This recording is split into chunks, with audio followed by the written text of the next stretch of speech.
अमरावती शहरातील प्रभाग क्रमांक 2 अंतर्गत येणारा वेलकम पॉइंट हा परिसर मुख्य वर्दळीचा असून या परिसरात महिला व पुरुषांसाठी सार्वजनिक स्वच्छतागृह म्हणजेच प्रसाधनगृह असणे अत्यंत आवश्यक आहे।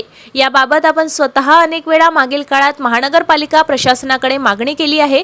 आता महानगरपालिका निवडणुकीनंतर नवीन सत्ताधारी सत्तारूढ झाले आहे, त्यामुळे नवनिर्वाचित महापौर व पालिका प्रशासनाने वेलकम पॉइंट परिसरात महिला व पुरुषांसाठी स्वच्छतागृह बांधावे अशी मागणी एका प्रसिद्धी पत्राद्वारे प्रभाग 2 च्या नवनिर्वाचित भाजपा नगरसेविका सौ सुरेखाताई लुंगारे यांनी केली आहे। याबाबत दिलेल्या प्रसिद्धी पत्रात त्यांनी नमूद केलंय की अमरावती शहर स्मार्ट सिटी योजनेमध्ये अंतर्भूत केले असताना त्यांना अत्यंत वर्दळीचा महामार्ग असलेला व जेथे पुणे मुंबईकडे जाणाऱ्या लक्झरी रात्री थांबा घेतात तेथे खास करून प्रसाधनगृह असणे आवश्यक आहे। अनेक तासाचा प्रवास करून वेलकम पॉइंटच्या उतरणाऱ्या प्रवासी लोकांमध्ये काही वयोवृद्ध पुरुष महिला असतात, ज्यांना प्रवासातून उतरल्यानंतर प्रसाधनगृहाची गरज भासते। या बाबीचा गांभीर्याने विचार व्हायला पाहिजे।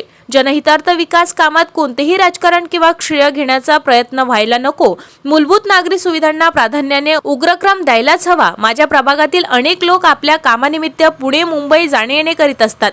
एवढेच नाही तर शहरातील अनेक नागरिक माता भगिनी दूरचा प्रवास करतात। अशा प्रवाशांना वेलकम पॉइंट वरून आपल्या निवासस्थानी जाण्यासाठी मोठे अंतर पार करावे लागते आणि त्या अगोदर त्या प्रवाशांना प्रसाधनगृहाची गरज भासते।